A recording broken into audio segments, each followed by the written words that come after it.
2 Kings chapter 3. Joram, son of Ahab, became king of Israel in Samaria in the 18th year of Jehoshaphat king of Judah, and he reigned for 12 years. He did evil in the eyes of the Lord, but not as his father and mother had done. He got rid of the sacred stone of Baal that his father had made. Nevertheless, he clung to the sins of Jeroboam son of Nebat, which he had caused Israel to commit.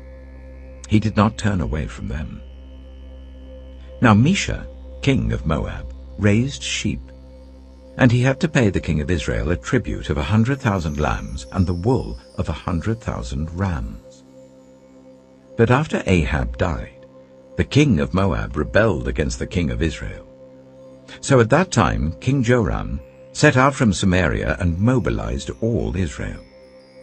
He also sent this message to Jehoshaphat king of Judah: "The king of Moab has rebelled against me. Will you go with me to fight against Moab?" "I will go with you," he replied. "I am as you are, my people as your people, my horses as your horses." "By what route shall we attack?" he asked. "Through the desert of Edom," he answered. So the king of Israel set out with the king of Judah and the king of Edom. After a roundabout march of 7 days, the army had no more water for themselves or for the animals with them. "What?" exclaimed the king of Israel. "Has the Lord called us 3 kings together, only to deliver us into the hands of Moab?" But Jehoshaphat asked, "Is there no prophet of the Lord here, through whom we may inquire of the Lord?" An officer of the king of Israel answered, "Elisha, son of Shaphat, is here. He used to pour water on the hands of Elijah." Jehoshaphat said, "The word of the Lord is with him." So the king of Israel and Jehoshaphat and the king of Edom went down to him. Elisha said to the king of Israel, "Why do you want to involve me? Go to the prophets of your father and the prophets of your mother." "No," the king of Israel answered, "because it was the Lord who called us 3 kings together to deliver us into the hands of Moab." Elisha said, "As surely as the Lord Almighty lives, whom I serve, if I did not have respect for the presence of Jehoshaphat, king of Judah, I would not pay any attention to you. But now, bring me a harpist." While the harpist was playing, the hand of the Lord came on Elisha, and he said, "This is what the Lord says: I will fill this valley with pools of water. For this is what the Lord says: You will see neither wind nor rain, yet this valley will be filled with water, and you, your cattle, and your other animals will drink. This is an easy thing in the eyes of the Lord.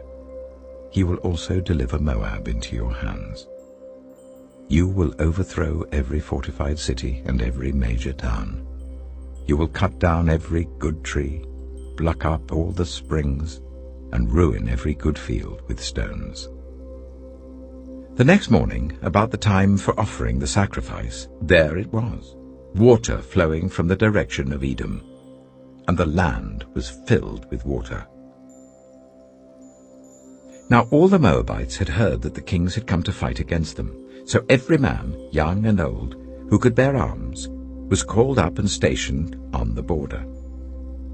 When they got up early in the morning, the sun was shining on the water.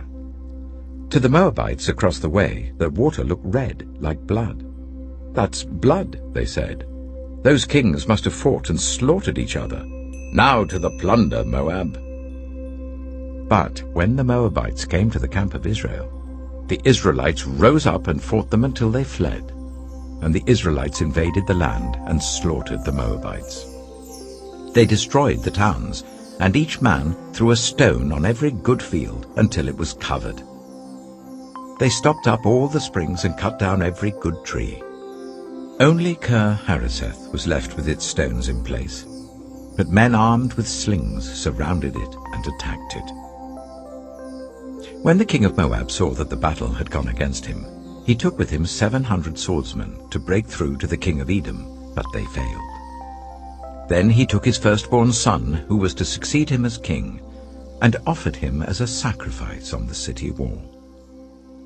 the fury against Israel was great. They withdrew and returned to their own land.